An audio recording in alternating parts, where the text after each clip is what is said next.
안녕하세요. 지난 일주일 동안도 우리 평안히 잘 지내셨으리라고 합니다.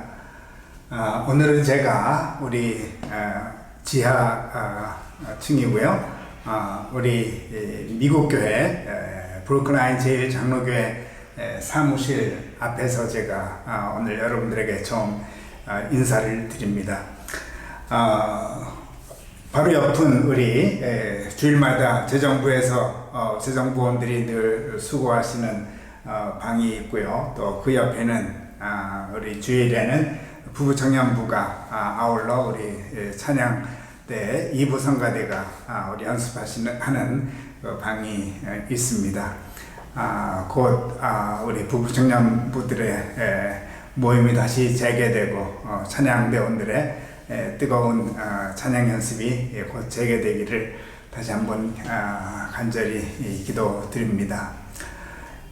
사실 제가 25년 전에 본교회에 왔을 때 그때는 저희 교회가 미국 교회가 쓰는 주인이 된 이 교회를 빌려 쓰는 교회였습니다. 새 입자라고 얘기해도 될까요? 그때 저의 사무실이 바로 여기에 있었습니다. 문을 열고 들어가 보면 우리 현재 미국 교회가 다목적으로 쓰는 방이 있고 그 지나게 보면은 아주 작은 방이 있습니다. 현재 제가 사용하고 있는 사무실에 비해서는 아주 한참 작은 사무실이 그 안에 있습니다. 그리고 우리 재정부에서 사용하고 있는 그 방은 그 당시에는 우리 윤경문 전도사님께서 주말에 오셔서 일을 하곤 하셨습니다. 그게 엊그제 같은데 벌써 25년이 지났네요. 제가 온 지 2년 후에 저희 교회가 이 교회 모든 그 운영권을 맡게 되죠. 표현하게 되면 저희 교회가 주인교회가 됩니다. 주인교회가 되면서 저희 교회 사무실이 여기에서 지금 있는 그 사무실로 가게 되죠.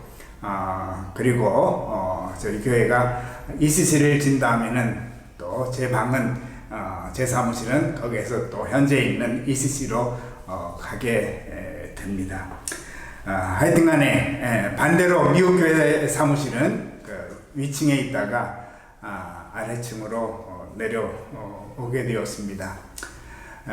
벌써 23년이 지났는데 사실 그때는 이 방에서 당회도 모이고 그리고 청년부도 그 모임을 이 방에서 했고 아울러 수요 여성 성경 공부도 사실 이 방에서 시작을 해왔습니다.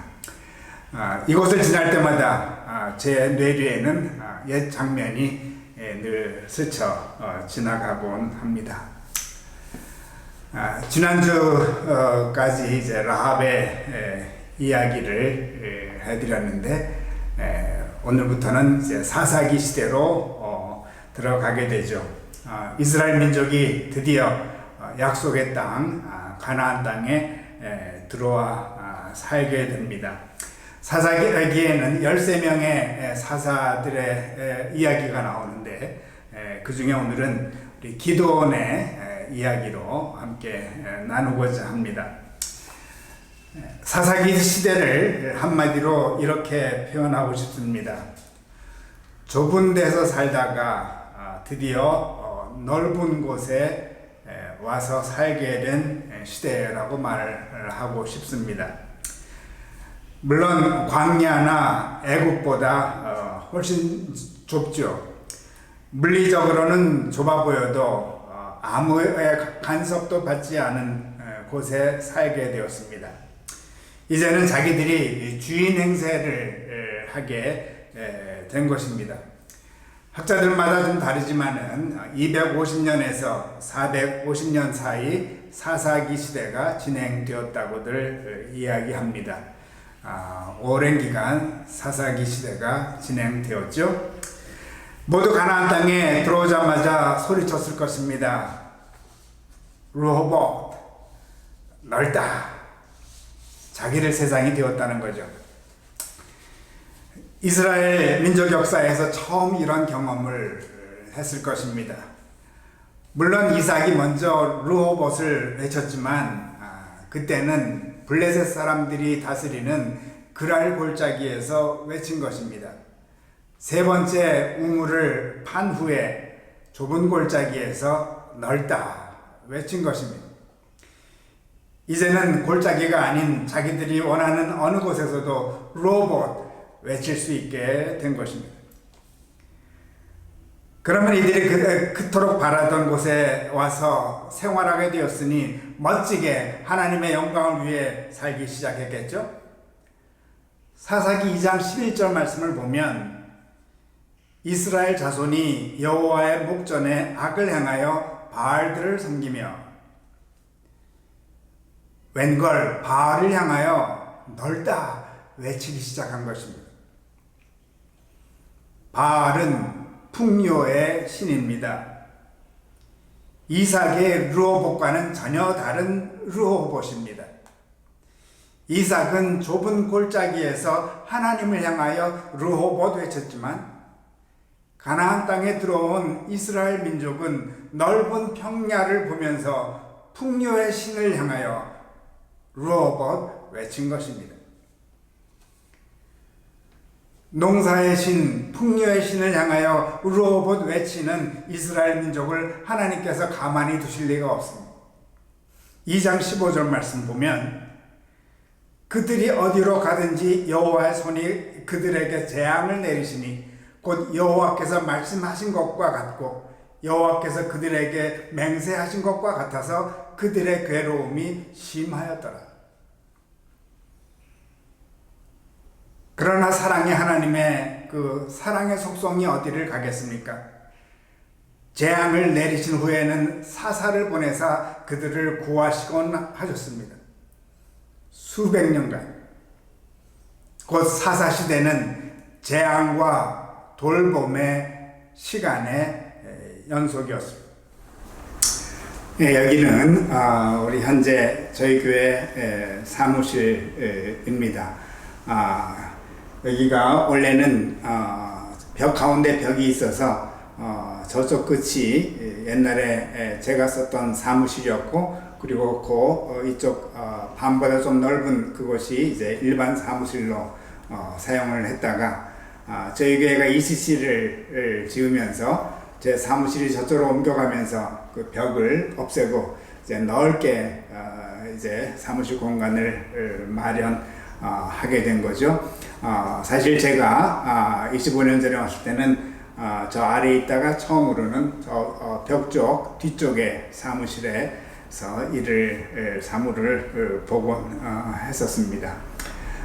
자꾸 옛날 생각이 나게 되네요. 자, 다시금 그러면은 우리 오늘 기드온의 이야기를 나누고자 하는데 때는 미디안이 7년간 이스라엘인들을 괴롭히고 있었을 때였습니다. 괴롭힘을 당할 때마다 이스라엘 자손들은 여호와께 부르짖죠. 그러면 그럴 때마다 하나님께서 사랑을 베푸시는데 사사들을 보내서 모든 문제를 해결시켜주곤 하십니다. 어느 날입니다. 포도주 틀에서 타작을 하던 기드온에게 여호와의 사자가 나타나서 말씀하십니다. 큰 용사여, 여호와께서 너와 함께 계시도다. 기드온은 자기 귀를 의심했을 것입니다. 기드온은 용사가 아니었습니다. 더 크게는 큰 용사는 더욱 아니었습니다. 이때는 미디안이 다스리고 있으니 용사였다가는 살아남을 길이 없을 때였습니다. 타작을 하고 있는 것을 봐서 농부였음에 틀림이 없습니다. 그런데 용사라고 부르시면서 더 엄청난 것을 하나님께서 말씀하십니다. 너는 가서 너의 힘으로 이스라엘을 미디안의 손에서 구하라. 농부의 힘으로 어떻게 구하겠습니까? 기드온은 좋은 핑계가 있었습니다. 자기 가정은 12지파 중에서도 약한 므낫사의 지파 가정인데 그 중에서도 가장 약하고 또 그 중에서도 자기는 가장 작은 자라고 자기를 이야기를 하면서 사양을 합니다. 그러나 자주 말씀드렸지만 하나님께서는 사람들의 생각과 늘 다르게 역사하십니다. 하나님께서는 미천하고 연약한 기드온을 택하신 것입니다. 하여튼 기드온은 못 믿겠으니까 하나님이라면은 사인을 달라고 하면서 자기가 마련한 제물의 불이 바위에서 나와서 태우는 것을 보고 하나님이심을 확인하게 됩니다. 그 밤에 결단을 하고 아버지 집에 있는 바알 신상을 부숴버립니다. 겁쟁이 기드온에게는 쉬운 일은 아니었죠. 그 후 많은 이스라엘 사람들이 기드온에게 몰려왔습니다. 그래도 아직도 자신이 없습니다. 그래서 한 가지를 더 보여달라고 합니다. 양털을 타작마당에 두고 아침에 일어나 양털에만 이슬이 있으면 하나님의 뜻으로 믿겠다고 합니다. 당연히 그렇게 보여주십니다. 그래도 자신이 없습니다. 이제는 양털은 이슬이 안 묻고 타작마당에만 이슬이 묻게 되면 믿겠다고 합니다. 하나님께서는 또 그렇게 해주셨습니다. 꼼짝없이 전쟁에 나갈 수밖에 없게 되었습니다. 전쟁을 막 시작하려는데 하나님께서 또 말씀하십니다. 한마디로 숫자가 너무 많다. 아니, 훈련도 받지 않는 자기 군인들이 인해 전술이라도 써야 할 텐데 숫자가 많다는 것입니다. 어쩔 수 없이 모였던 32,000명 중에 두려워하는 자는 보내서 10,000명이 남게 되었습니다. 그래도 또 많아서 물가에 내려가서 개가 핥는 것 같이 혀로 물을 핥는 자들만 따로 세우게 하니까 결국은 300명이 남게 됩니다. 그러면 하나님께서 아마 놀라운 무기를 준비해 두신 것 같습니다. 그렇지 않으면 아무런 훈련받지 않은 이들이 미디안 군인을 무찌를 수가 없습니다. 그런데 그들 손에 주어진 무기는 3가지. 나팔과 항아리와 횃불이었습니다.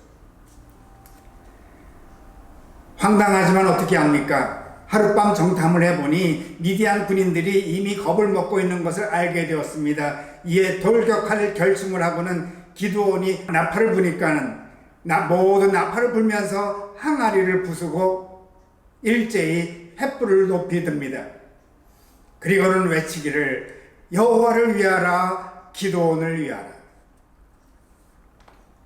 이미 하나님께서 미디안 군인들의 마음에 두려운 마음을 잔뜩 심어놓았기에 이들은 혼비백산 줄행랑을 칩니다. 기드온은 대승을 거둡니다. 무기도 없이. 물론 무기가 있다면 나팔과 항아리와 횃불. 그런데 이것을 무기라고 생각할 수 있을까요? 아니, 이들에게는 무기가 있었습니다. 하나님 자신이 무기였었던 것입니다. 르호봇의 노래를 들으실 때 하나님께서는 스스로 무기가 되신 것입니다.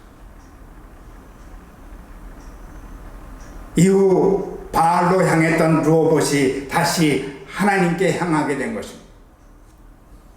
그 결과 28절에 이렇게 기록되어 있습니다.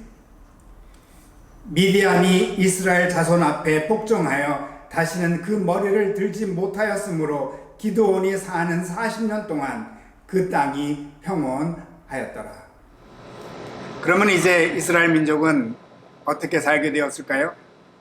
바알이 아니라 하나님을 향하여 르호봇이라는 노래를 불러드리고 아울러 기드온에게도 감사의 마음을 안고 살아가지 않았을까요? 33에서 36절 말씀입니다. 기드온이 이미 죽음에 이스라엘 자손이 돌아서서 바알들을 따라가 음행하였으며 또 바알 브랏을 자기들의 신으로 삼고 이스라엘 자손이 주위의 모든 원수들의 손에서 자기들을 건져내신 여호와 자기들의 하나님을 기억하지 아니하며 또 여룹바알이라 하는 기드온이 이스라엘에 베푼 모든 은혜를 따라 그의 집을 후대하지도 아니하였더라. 할 말이 없네요. 이것이 바로 정착민들의 특징입니다.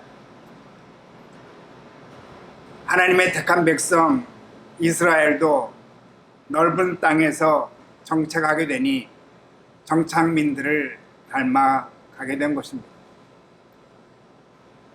정착민들은 정착한 곳에서 잘 살아야 하기 때문에 그곳의 풍요의 신 바알의 신을 늘 섬깁니다. 곧 유목민의 하나님 여호와 하나님을 버리고 정착민의 하나님 바알을 계속 섬긴 것입니다. 그러면 정착민들에게는 희망이 없을까요? 가나안 땅에 들어온 정착민들에게는 희망이 없었을까요?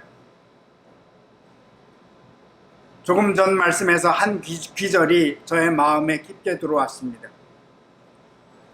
자기들을 건져내신 여호와 자기들의 하나님을 기억하지 아니하며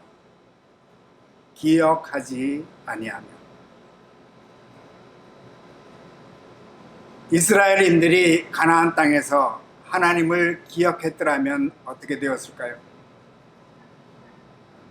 하나님께서 정착민들에게 원하셨던 것은 단 한 가지, 기억하는 것입니다. 이와 같은 맥락에서 사사기 기자는 이스라엘 민족이 계속 하나님을 거역하고 바알을 섬길 수밖에 없었던 이유를 사사기 서두에서 곧 2장 10절에서 다음과 같이 말합니다. 그 세대의 사람도 다 그 조상들에게 돌아갔고 그 후에 일어난 다른 세대는 여호와를 알지 못하며 여호와께서 이스라엘을 위하여 행하신 일도 알지 못하였더라. 이들이 바알을 섬기게 된 가장 큰 이유는 조상들의 르호봇의 이야기를 후손들에게 전하지 않았기 때문이라는 것입니다. 과거의 이야기를 반복적으로 전하기만 했더라면 이스라엘 민족은 정착민으로서 유목민의 축복까지 누리는 최고의 삶을 살았을 것입니다. 우리는 요즘 마음껏 교회 건물을 사용하지 못하지만 그래도 우리는 ECC 건물로 인해서 많은 축복을 누리고 있습니다. 그러나 우리는 기억해야 합니다. 한때 우리 교회 사무실은 지하실에 있었던 것을. 그러고 보니 오래전 읽었던 어느 미 원주민 지도자의 글이 생각이 나네요. 그는 원주민들이 백인들에게 당했던 아픔을 적나라하게 밝힙니다. 백인들에 대한 증오심으로 인해서 그 책을 쓴 것이 아닙니다. 후손들을 위해서, 미 원주민들을 위해서 쓴 것입니다. 서두에 이렇게 말합니다. 과거를 알아야 해. Know the past. 자기들의 과거를 알아야 미래가 있다고 주장하고 있었던 것입니다. 사사기 기자도 그런 마음을 가지고 옛 이야기를 기록하고 있지 않았을까요? 그러면 기드온은 과거의 이야기를 잘 알았을까요? 그는 정착민을 이끄는 지도자가 되기 위해 흠이 없었을까요? 이것은 다음 주에 말씀드리겠습니다. 그 흠 빼놓고는 기드온은 약자로서 살다가 르호봇의 노래를 부르면서 이스라엘 민족에게 40년간 태평세대를 오게 한 르호봇의 사람임은 틀림없습니다. 우리도 완벽할 수는 없습니다. 단지 옛 일을 기억하며 매일매일 르호봇의 노래를 부르는 것입니다. 이때 우리는 정착민의 모습으로 살면서 진정 유목민으로 살게 될 것입니다. 언젠가 코로나도 지나가게 될 줄 압니다. 그때 우리가 꼭 해야 할 것이 하나 있습니다. 코로나를 기억해야 합니다. 아니, 코로나 폭풍 가운데서도 함께 하셨던 하나님을 기억해야 합니다. 남은 한 주 우리가 기억해야 할 것을 기억하며 르호봇의 노래를 신나게 부르십시다. 오늘은 제가 기도 후에 김태훈, 육혜진 집사님 가정이 르호봇의 노래를 불러주겠습니다. 감사합니다. 기도드리겠습니다.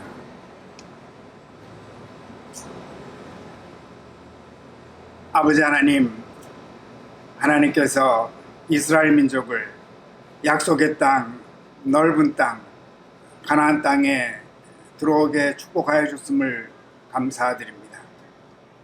그러나 그들이 과거의 이야기를 모르기에 하나님께서 하신 이야기들을 잊어버렸기에 그곳에서 도리어 풍요의 신 바알을 향하여 르호봇을 외쳤으며 그로 인하여 늘 또 재앙을 만날 수밖에 없었던 아픈 이야기를 오늘 새삼 저희들이 나누었습니다. 아버지 하나님, 과거의 이야기, 하나님께서 하신 이야기들을 늘 기억하며 르호봇의 노래를 부르는 것이 얼마나 소중한지 저희들에게 새삼 깨닫게 도와주시오니 진실로 감사드립니다.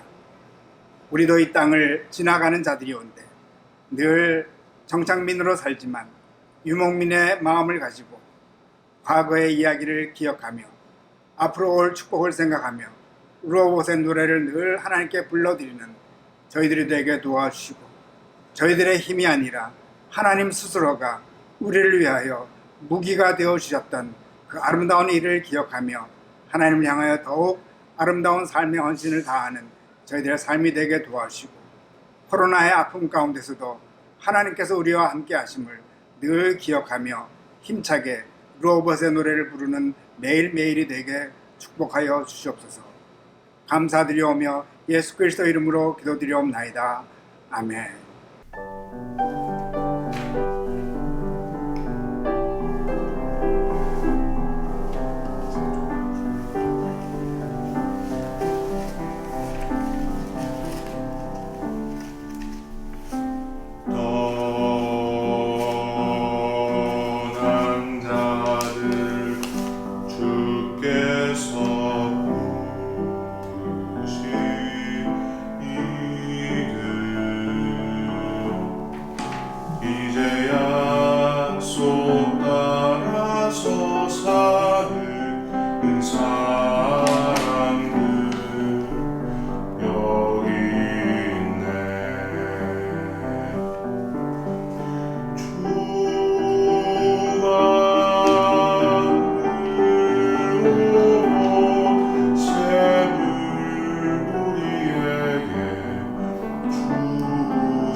감사합니다. 그러면 또 다음 주에 뵙겠습니다. 안녕히 계세요.